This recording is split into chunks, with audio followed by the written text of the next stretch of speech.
Yeah, there you go. Welcome back to Bold Hearted. And today I have such a special guest with us today. She's somebody that I've been learning a lot from recently, and she embodies some of the core values of Bold Hearted and some core values that I share as well. So I'm so excited to introduce and welcome to Bold Hearted, Denise Conroy. Welcome, Denise. Thank you for having me. Honored to be here. Oh my gosh. So Denise, I want to tell a little bit about you to our audience. And even if it's a little bit, it's not going to be enough to talk about all the amazing things that you do. But Denise Conroy is someone who transforms people and organizations. And I will say that is true. For as long as she can remember, she's been committed to converting good enough to better. Now, Denise here is uniquely qualified to coach and advise executives on their professional journeys because she's been there. She's a former C-suite executive who's now turned into a coach, an executive coach. She's one of the 2% of women globally who have made it to the CEO role. In 2021, she founded Femi, a one-of-a-kind executive coaching practice dedicated to advancing more female executives to the C-suite and boardroom. This business has awarded almost $600,000 in scholarships to executive women in transition and early stage female entrepreneurs. And 60% of those women are in the global majority. Denise is a frequent public speaker, top leadership influencer, and author. Her first book, The Blueprint, Playing Big with Your Life and Career, is slated for release in 2024. I am so honored to have you, Denise, on this podcast. Honored to be here. That was a great intro. Thank you so much. It always feels a little surreal when someone's like reading about you and you're like, really? Yeah, I did that? Really? Yeah, I don't know. you're like, yeah, that sounds pretty good. Yeah. Yeah. And honestly, you're so impressive. Your list of accomplishments is so impressive. But I also want to like that kind of I want to separate that from you as a person too, right? Because I think you as a person is more than just your accomplishments and your accolades. You as a person is just so bold-hearted, so courageous. So you actually care, which is incredible and almost a little bit unfortunately unheard of in today's day and age, which is why I'm just so excited to talk to you. So Excited to talk to you as well. Like-minded. thank you. So I think one of the stats in your bio was about the staggering lack of female representation in C-suites in corporate world, right? I know you're in the US, so it's corporate America, but it's in Canada, it's similar too, right? And stats are not that different, right? In corporate North America, corporate world, there's a staggering lack of women in CEO or C-suites roles. So is that what got you started on that journey? Can you tell me more about that? Yes, absolutely. So I became a CEO in 2014. Mm. And, like I said, 2% globally For women. which And company? we have 50. I was a CEO for a company called Iconic Group, and it was a private equity backed portfolio company. And they did photography, but they did large scale events. So we would photograph most of the college graduations in both the US and Canada. We owned a marathon business that photographed most of the marathons in the world, the big ones. Yep. And then we also did Santa and Easter Bunny photos. So it was $100 million company. And what was interesting is I was always, even as I was approaching being a 50-year-old woman, it was in my mid 40s, I was always the only woman in the room still. And I was way young still. And I don't necessarily consider mid 40s to early 50s young, right? I don't think it's old, but I don't think it's young either. And that was when I really started to think about, okay, what can we do to push more women into positions of power? Yeah, exactly. And so that was your first stint as a CEO, but before that, you were also, I think, a CMO at media companies like the Outdoor Channel and HGTV too, right? So I've never worked in media companies, but is it still that kind of imbalance in power in representation? Media is interesting. And I think it actually is very similar to a lot of industries. You'll see women in marketing, where I came from. You'll see them in HR. You'll see them maybe in legal sometimes, some of the support functions. But when it comes down to CEOs, COOs, people who have juice, even heads of programming, it's going to be guys. So there is very much still a male domination. Yeah, it's like almost like everywhere, all the roles where you're supporting the decision makers can be women, but when it comes to decision makers, where are the women? Power. right? Yeah, Raw power. power, decisions, that boardroom where we're like, we're going to strike those deals, make those decisions, make those strategic decisions for the company that's going to bring in the big bucks. Oh, there's a lack of women. Yeah. So But we'll leave that to the boys is yeah, sort of we'll leave that to the the board. cultural. Leave that to the boys. They've done such a great job worldwide. I mean, if it's Joking. politics, that's one of them, right? Like they're doing so good. The world is in such a great shape right So now. good. And climate change Oh my, and social justice, so good. But yeah. of course, they've got it figured out. Yeah, we'll just help them out.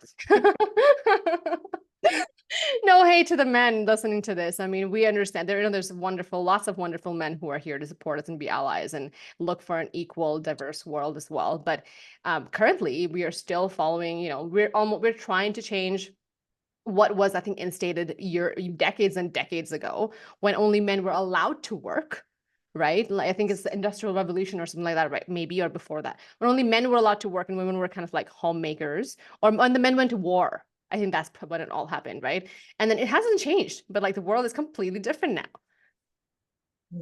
It is. And it's interesting because now we're in the workforce, but we haven't been here, I mean, at least here in the US for that long. And you think about it. I mean, really, women started to hit the workforce. It started to happen in the 60s, ramped up in the 70s. My mom was one of the original working moms, and she was really rare for the early 70s when I was born.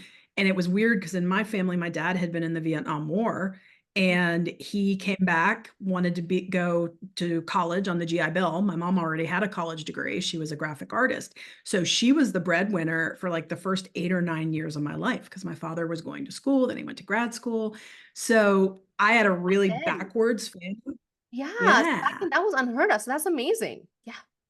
totally unheard of. But I remember watching how hard it was for my mom and how unfair it was. I mean, I remember she had this boss and he was such an awful guy. Like his name was Bill. And he harassed her. I remember she was pregnant.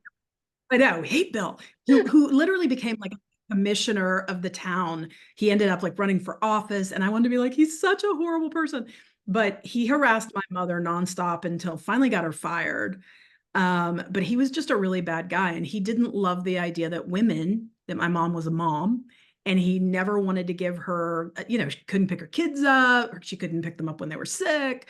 So I just watched all her struggles and it really informed my life and how I wanted to work. Now, I don't have kids, but I had a lot of moms that worked for me and I never wanted them to go through what my mother went through because I just felt like, I mean, my mom died early and I'll be honest with you, I think a lot of the reason she died early was what a hard road she had raising 4 children and being a working mom during a period when there wasn't much support for that. And let's face it, there's not much support for it today either. I mean, There really isn't. I mean, speaking of which, like I'm also not a mom yet. I don't have kids, but I've seen other people who, when they do have kids and they're trying to go back to work, some people have faced a lot of barriers, right? But at least, and even in Canada, we have the whole idea of maternity leave, paternity leave. I think in the US, it's still not a thing it's fully. not a thing at all. I It's not a can't thing. And believe it's that. ridiculous. And we have massive discrimination, like with women who are pregnant. Like people don't want to tell people if they interview for a job and they're not showing yet. And I'm just like, oh my God, it's bad. We have, I believe, I think it's 1 out of 5 kids in the United States lives in poverty. So we've got a problem with food security. We treat mothers and families terribly here. Exactly. And yeah, I can't, I have so many thoughts around that, but I feel like if I go into that, we're going to get made into a political Yeah, discussion and we just can't do that right now. Maybe another time, maybe not we'll going there. do it another time, part two of this. Love it. But yeah, there's lots of things wrong in the world systemically. And I'm just glad that you're doing some things to change it as from your corner, right? Like, I think that's all we can do is just like do what we can from our corners. And that now brings me to my question, right? Like in the back of your screen, like behind you there, I see a little crown and see a Yeah. little called power. And that Yeah. reminds me that you like to call yourself a queen maker. I think on LinkedIn you said, I'm not a coach, I'm a queen maker. I love Mhm. that. I think that's one of the reasons I joined your coaching program. I'm like, she speaks my language, let's talk. So, so tell me, like, where did that come from? I have a degree in political science. I have a master's degree in public policy, and I've always been really into politics. And even in, as far back as reading, The Prince, Machiavelli. you see that there have always been these men behind great men, and they've been called kingmakers. Ooh. And you see this in our political process, you see it in, business, you see it in so many environments. And I remember when I left my last CEO gig, my third one, I was thinking to myself, where are the queen makers? You've got all these brilliant women. Where are the people who boost them, nudge them, lift them up, help them think strategically about how to get power? I think as women, we are taught that for us, power is unseemly and it's too ambitious. And I think that's just complete trash. I mean, for me, I think power is important. I think wielding it and knowing how to wield it is really important. I hope you're wielding it for good, right? And I don't think necessarily folks who have it always do wield it for good. Yeah. So I think for me, I was like, okay, I love, and this is what I loved about television. A couple times I had to be in front of the camera on television and I hated it. I just was like, I do not want to be on television. I am not comfortable with this. It's not my thing. I loved being behind the scenes, making great things happen, though, for people who are up front. And that's why it felt like a natural extension for me to become an executive coach to women specifically. And call yourself the queen maker. I love that. Yeah, I didn't even know that Yeah. the men helping men back then was called kingmakers. That's new information to me. Yeah. Oh, yeah, yeah, yeah. Yeah. And I think it actually literally comes from times when you had all these different royal families, right? Think about Europe and all the different royal families. And you would have people who were advisors to them, always dudes, and they would be advising the king, right? Make this move, make that move strategically, or, for war or for national defense or whatever. And All the it just important things. stuck. Yeah. Yeah. Yes. All the good. And you know what? Like that reminds me, like I know how you said that for women in today's society or before as well, that having power is so unseemly, right? And even like being ambitious is just like, just calm down a little bit, She's right? ambitious. It's a bit too ambitious, right? And I will actually, I don't like to admit this, but at the very beginning of my career, I think like I fell in that trap too. Like I remember specifically an incident that I still think about and I feel bad about now, right? I remember looking at a woman once and she was being very ambitious in something to do with work, right? She actually was being ambitious. And I looked at her and I think all the conditioning, all the societal conditioning and brainwashing that we've all been through in this patriarchal society kind of kicked in. And I was just like, she's being too ambitious. I don't trust her, right? And I remember being that way. And so I just went out of my way to sort of not be a good person, right? And then later on, like I think she was still fine. Like I didn't actually do anything actively to cut her down, but I remember seeing that and feeling that way and saying something about it. And then later on, I think I was just like, what did I do? That's just not me, right? Like I been an advocate for women for as long as I can remember. When did that kick in, right? And I was like, it's just one of those conditioning things. And I think about it now and I'm like, I feel ashamed that even us well-meaning people, we fall into that sometimes. We do. That's indoctrination, though. And the good news is if you can interrupt these thinking processes, to your point, and just ask yourself, why am I being this way? I'm not usually like this. It's like a record scratch, right? And it gets us out of perpetuating this stuff. But I you know, think about every system we have, whether it's white supremacy, patriarchy, all the isms, they operate off of a scarcity mindset. So, Yes. number one, there's not enough resource. So, if she's ambitious and she's going after it, I'm getting less. Now, that's not true. It's Not true. really not true. It's not true. Not at all. In fact, she might be paving a way for you to get your next thing, right? And we don't look at it that way though. Abundance is not a help to these isms, right? So Yeah. that's the first thing. The second thing is then we've decided because we've been programmed to think that a woman who's ambitious is ick, but a guy who's ambitious, right on. Like Yeah. we that Yeah. Exactly. so Exactly. All the programming is that's that. And then what you just said, and also that, oh, an ambitious woman means that she's taking that one seat at the table that is reserved for women, right? Like we think, like you said, the abundance and scarcity mindset, right? That always kicks in, right? And like now, as I've kind of grown through my career and like my life, I've like, oh my gosh, like there's so much room for everybody. and there's resource. My God, we operate in this world where we think there's not enough resource. There's plenty of resource. It's just that we have to like stop hoarding it. Yes, exactly. Stop hoarding it. There's enough. And you know what? If a table has 12 seats, right? You can literally add more seats. Who said there's 12 Yes, you states, can. right? Why does it have to be 12? Why we can't Why, 12? why can't it Exactly. be 18? Why can't it be 20? Exactly. Like it doesn't even have to be 12, right? So it's all these rules, all these things are all kind of made up at some point, or are put into place by somebody who benefits from these rules, right? And it's up to us to sort of unlearn those doctrinations, like you said, and those comments that that we were told all our lives, right? And then we're like, okay, there is not enough space for you. This person is too ambitious, or this person is too abrasive. That's also one of those comments I've had throughout my career a few times, not every day, but it's a few times. That, oh, she's abrasive, or she's a bit vocal. Oh, she's abrasive, aggressive. I used to get aggressive. I used to get volatile, a lot, Ooh, volatile. And I was, I'm be honest, I was I was pretty angry most of the fair time. enough. Fair enough. So I was pretty There's so many volatile. reasons to Yeah. be angry. I know. I was such a, but it just doesn't, it's bad for you and it's bad for other people. And even if it's just like righteous anger, it's Yeah. still not good.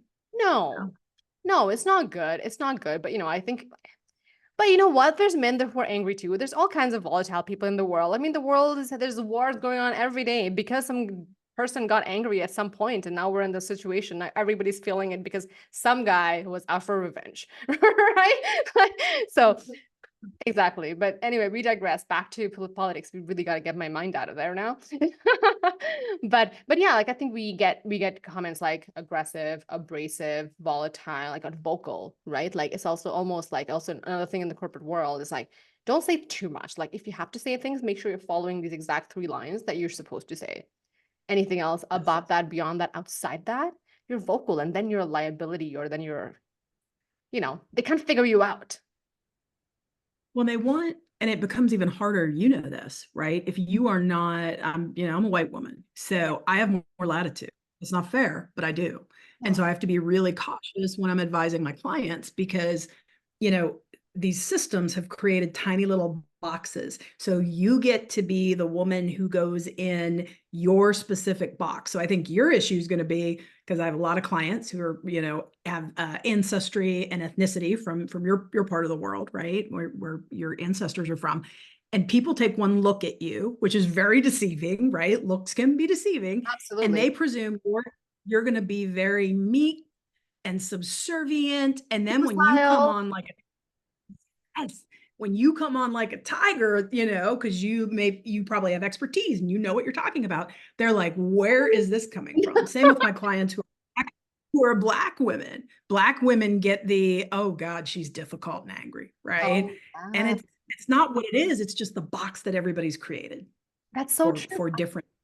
Yeah, It's you're ridiculous. so right. You're so right. Like, and and that's one of the things, like, I think a lot of the time I don't think about I'm not walking around with a mirror in front of me. So I'm not like always like, oh yeah, this is how I'm looking, right? I'm like, I walk around with my personality, right? And I'm sure everyone does too, right? And then we don't realize how like, oh, the boxes people are putting us in. But you're so right. I think people look at you, they put you in a box straight away. They're like, okay, and then 100%. and if you act a little bit different from that box, they're like, holy, not ready for this. Right. Right. Yeah, yeah. Yeah. I never even thought of that. So speaking of voice, one of the things that I resonated so much with you was that you were not afraid to use your voice, right? You've kind of like used your voice on social media, on your coaching programs, on anything, right? To talk about, just call things out, right? And that's for a business owner. I've heard business owners, I've heard people, just regular people with regular jobs saying, oh, I don't want to say something because I don't want to make anyone upset. I don't want to make my friends upset. I don't want to scare off, blah, blah, blah, right? But you as a business owner, like how I'm sure you've gotten hate for it. I'm sure you've maybe lost business for it. Like, how have you handled that? What has happened? I think how have I handled it? I'm a pretty sensitive person. And for a long time, I was afraid to say that. My life was really shaped for better or for worse, and it's been both. I was sexually assaulted when I was 5 years old by a group of kids. They were teenagers. They're probably anywhere between the ages 16 and older. There were four of them who sexually assaulted me when I was 5, and they lived in my apartment complex. Lived in an apartment complex with my family. They were known as kind of like the bad kids, the kids who skipped school, yada yada. I was out playing one day, and these kids, my mom was inside. She just had twins, And she let me out to play on this gorgeous spring day. And these kids, I was playing in the backyard behind the apartment complex, and they found me, pigeonholed me, and proceeded to assault me. And I was a really changed kid in literally overnight. I went from being goofy and really precocious, I was a pretty smart little kid, to being quiet, reserved, anxious. And so I never told a soul. I never told my mother this happened to me because I figured she would get in trouble with my dad. My dad didn't like it when she let me out to play because she was like, you have to keep this, our secret. So I didn't want to get her in trouble. My father was a really violent guy, and he was the kind of guy who would, beat up people in the neighborhood and stuff. That's the sort of family I came from. So I didn't want him to go to prison because he would end up. And imagine being a 5-year-old and knowing that your dad's the Yeah. kind of dad Yeah. who would kill somebody, Imagine right? being a 5-year-old who's not just navigating what just happened to you, but also all these other emotions. I mean, you're trying to save all these other people's emotions. Exactly. And that really formed my life too. This almost like a savior, right? For my family, people close to me, right? I took on a ton of responsibility. So fast forward to, I become an adult, and I've never dealt with this trauma. I've never uttered it to anyone.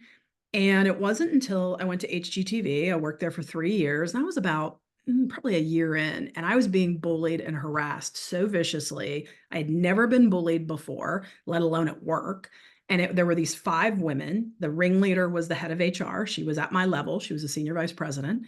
And she literally, almost from the first day I started, just decided she didn't like me. She didn't think I deserved the job. And she did everything she could to harass me, discredit me, bully me. And it was everything from gossip. So, like some of the milder stuff, gossip, stalking my social media, slut shaming me, saying that, my skirts were too short, or, my hair was stupid, or just dumb, dumb things. I traveled too much. I wasn't doing my Spreading job. lies, spreading, making up random things, probably exaggerating things. Yeah. Yeah, exaggerating the truth. So I go through that. I'm going through a devastating divorce at the same time. I'm in Knoxville. I don't have any friends. I've moved from Southern California to Knoxville. My 20-year marriage to my college sweetheart has ended. He's cheated on me with our real estate agent. And I am just thinking I am broken, unlovable. I'm starting to believe some of the stuff that this woman and this group of women are saying about me at work. I finally go to therapy. I'm like, dude, there was such in the where I come from, therapy was not something people do. Okay. And so I was like, I'm desperate because I almost one night swallowed a bottle of Ambien. And I was like, I'm so desperate. Luckily, one of my friends came over and she stopped me, and thank God. But that said, so I go to therapy, and therapy helped me get my empathy back. And it had been buried. I was 43 when I went to therapy. So imagine between the age of 5 and 43, having your empathy buried. Once I started to go to therapy, not only did I learn that I had empathy, which was great. We would all like to have empathy, but I'm an empath. I am someone who can sense hardcore feelings and emotions in other people. And I have to say, while it was the hardest thing I ever did, I'm so glad I did it, because that then set me on a path to be a better leader, but it also set me on a path to be more forthright about speaking up when injustice happens. Because remember, as a kid, I just took all the injustice and ate it, swallowed it. So that's why it becomes so important to me. But you're right, as a business owner, I've lost business. Like I am pro ceasefire in Palestine. I'm beyond pro ceasefire. I want Palestine to have its own country. I don't think Israel should have had it to begin with. But we can't do anything about that, right? These are not decisions we made. Nonetheless, I want the killing to stop, right? And I've lost clients over that. I've and does it hurt? Yeah, it hurts, but is it right? I think it's right. Yeah. Well, Denise, thank you so much for your vulnerability. I mean, that's all so tough. Like, it's so tough, and Yeah. it's so important to have done the work, right, to get through it, to move through it. So, it's like it's part of your story, right? It made you who you are, Yeah. all the things. Do we want all of this to have happened to you or anybody? Absolutely not. Absolutely not, right? But it is, yeah, but thank you. Yeah.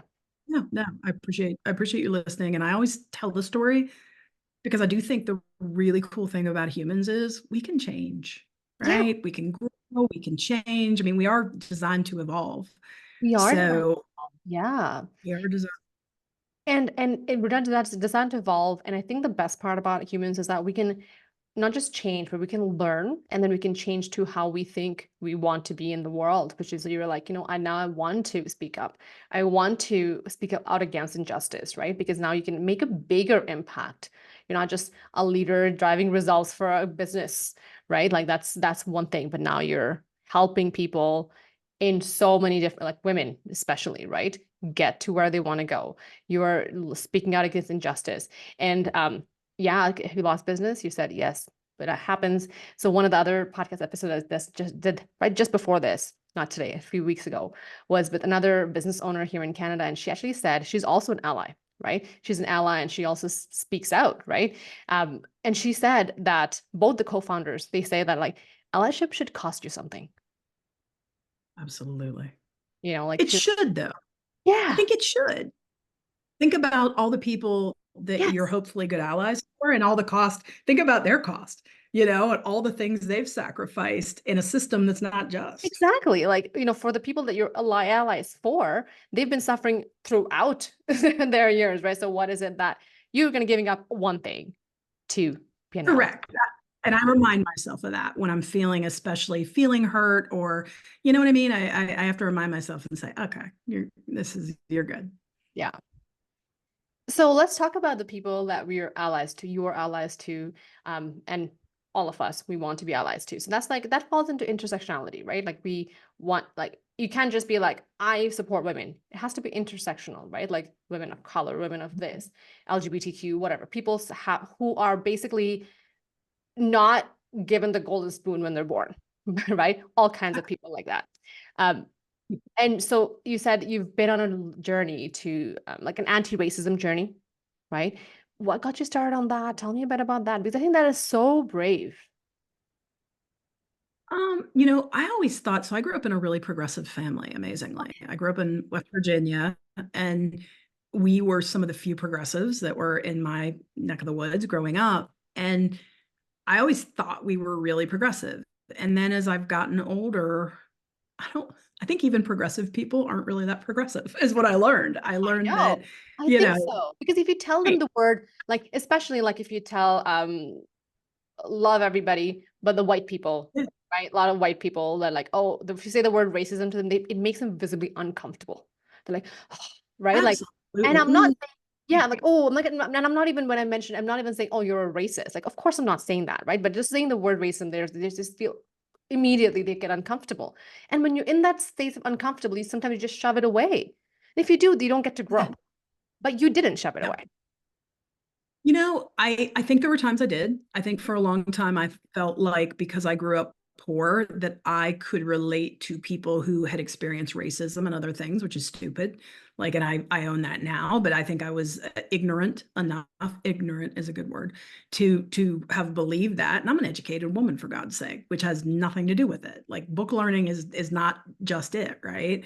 So I think it was for me being out in the world and starting to observe people after I'd gone through therapy. And I was like, remember, and I'm 43 at that point, right? And I'm like, wow, these people do get treated differently because now I'm actually paying attention, tapping into my empathy. And, really, George Floyd was a turning point for me. And I'm ashamed to say that because it shouldn't have been. There were plenty of people who were murdered by police and all kinds of other forces before that who are people of color in America. I mean, God, we have a violent, bloody history from the get-go, but I know that, right? I've got a degree in political science. I know that, right? That said, it really made me want to understand kind of the roots of my own racism. And so I just started reading. I'm a book person. I started reading. So I read Stamped. I read Deconstructing Karen, or rather, I saw the Deconstructing Karen documentary, which was life changing for me because I think I always felt like women were just better. And it turns out we're not. I mean, especially white women, we are so often, and it makes sense, handmaidens for patriarchy and whiteness. We Yeah. just are, right? Unfortunately, it's so unfortunate. And I wish they realized that. But it's the game. And I always say, hate the game, not the individual players. Because my hope in that is if I can not be overly strident and if I can maybe have a different in everything I do that I write and that content I create, maybe I can win other Denises over. right? And have them go, yes, I've been doing that too, right? And then we have that evolution change. So I think for me, it was about, reading. And what's kind of cool, I was saying this, I'm such a reader. So I started with like nonfiction stuff, right? And then I started reading fiction, but from authors, Indian authors, authors from the Middle East, which I would prefer to call West Asia, because I feel like when we say Middle East, it's very America/Eurocentric. And I Yeah, just think that, I know. yeah, exactly. So, but I started reading Black authors. I mean, just like crazy. Number one, I found that these people were hella talented and don't get nearly enough credit for the art that they make and the writing they have. But I also found that myself, when I would read books before I went on this journey, I would always envision in a novel, let's say, the hero being white, always. And after I started to read these books and went on this journey now, and it depends on what the storyline is, but I will envision that person not as a white person. And I feel like that's great growth because for this reason only, I think it made my imagination better, right? Think about how one note your imagination is if you're always thinking that every protagonist looks like you. I know. Oh my gosh, I love that. That like you almost like changed Yeah, your imagination, which is so cool. Because 100%. because also like we're we think that that before in your head the protagonist or the main the hero of the story is white dude, right? Like maybe Oh, often blonde or whatever, right? But it's also is perpetuated by Hollywood, right? It's just like it's always that white man, and then the villain is this Middle Eastern, brown skin, dark haired man, and with like another like what is a submissive person woman, like also like another brown woman who in the side who's like a victim to like his villainness. Oh my gosh. Anyway, so many things. So yeah, that's really cool that you read these awesome books and then you started like thinking of things in a different way altogether. And I so want more people to think like that because I think that's when the real change starts happening. It's not just even like going in advocacy and DEI, but it's just like how do you even think like at that basic level? yes, but I think it's hard to do. You mentioned self-awareness earlier. I think it's real hard to do if you're not self-aware. Therapy, and then after I went through therapy and I was actually brave enough to practice empathy and vulnerability, right? That made me a self-aware person. So a self-aware person doesn't have a problem with being like, am I being a racist right now? Like, and it's funny because now my husband, it's spread to my husband, who's also a white guy. And literally, I forget where we were at, and he looked at me, he gets in the car and he goes, I was just thinking this or this. And he's like, am I being a racist? And I'm like, I thought the exact same thing. And yeah, I think we're being racist right now. Like Yeah. we self-interrogate now, which I don't think we did before. And you know what? I think it doesn't have to be like it doesn't have to be so alarming to like kind of ask that to your spouse, your friend, like, oh my God, am I being racist? Like nothing's gonna happen. You can just ask that, yes, no, and then adjust and move on, right? And then that's the way to be in the world rather than being like, I don't want to use that word. Now you're making it so big. You're making it so big that you'll never actually attack it or you'll never actually do anything about it on your own because you've made it so big. You've made the monster so big in your head. It's true. And I think one of the things I learned from Syra Rao and Regina Jackson in their book, White Women, Everything You Thought You Knew About Racism and How to Do Better. So I think it's the title. It's a great book, though. Life-changing book. I read it. I ended up reading it twice because the first time I was just like highlighting everything. Second time I read for comprehension. But one of the things they will say is, number one, there's no good people and bad people in this journey for anti-racism. There really isn't. There's just people who want to listen, want to be self-aware, want to self-interrogate, and people who don't, right? And I think that if you can start from a place of accepting me as a white person, especially, that yes, I am a racist. We need to kind of take, I don't want to take the stigma off that word, but of course, I'm a racist. I've grown up in America in white supremacy culture, right? I grew up in West Virginia where most people were white. I didn't see a lot of people of color where I grew up. So I think if you can start from that place, it's not so big and scary. Back to your point. Yeah, exactly. If you start from that place, it's not so big and scary. Like, and also it's another thing is like, saying, okay, yeah, maybe I came from a racist background and because of all these things, but now I'm doing all the self-awareness work to be different. And I think that is way more helpful, right? Self-aware, helpful, and it actually makes a difference rather than saying, oh my gosh, I'm not a racist or I'm not discriminatory and I'm not anything. And then you just kind of like push it away, right? Uh, Yes. And oh my gosh, I had a question that I was going to ask you here. But this, it's not just even about racism or anything like that either. It's just about like also uh, helping eat like the first thing we talked about is the patriarchy, right? Like saying that there is we can all help each other out regardless of race, gender, any of that. Like if we're just saying we're all in the same playing field, I think that is what pushes the needle, right? Like moves us forward. It is. And that's why, it's interesting because I think feminism has been given a bad rap, and I think for Mhm. good reason, because most feminism is white feminism. I think for the longest time, that was the feminism I practiced. It was all about white women. And yeah, I would go, sure, I think of women of color, but that was always an afterthought. But if you truly come at it from an intersectional place and you are really an intersectional feminist, we're back to your point. That's not just good for women or white women, women of color. It's good for people in the LGBTQ community. It's good for, let's be fair, in a true intersectionally feminist culture, it's good for men too. Men suffer in this system as well. And I think they don't recognize it all the time, but they do. They do. Oh my gosh, I know. I think men suffer in this system as well. And I think there's just not enough talk about that for sure. In what way? But I think men's mental health suffers a lot, and men's mental health has been an issue, a contentious topic for a while because in this society, like in the patriarchal society, men are just these like tough guys with no emotions. We just go. We don't have emotions. We don't like. We come from logic and decision, and we just make the decisions, right? And that's not true. They're like we all have emotions. We all have thoughts. We're all operating human beings, right? So putting that sort of image on men just makes them feel like they can't operate out of empathy, out of kindness, out of, you know, space for themselves and their emotions or anybody else really. It's very constricting. And I see it most. I've had employees who are men who are really involved with their kids, which I love. And they're Love like, they are very active parents. And I've had some of them say, hey, my mom or my wife is the breadwinner and I've got little kids and I need to work a different schedule. I got to have a flexible schedule because I need to work from home. And it's really hard for them to muster the courage to ask for it. A lot of employers are really crappy to them when they ask, right? And I think those are the sorts of things that we should embrace, right? that.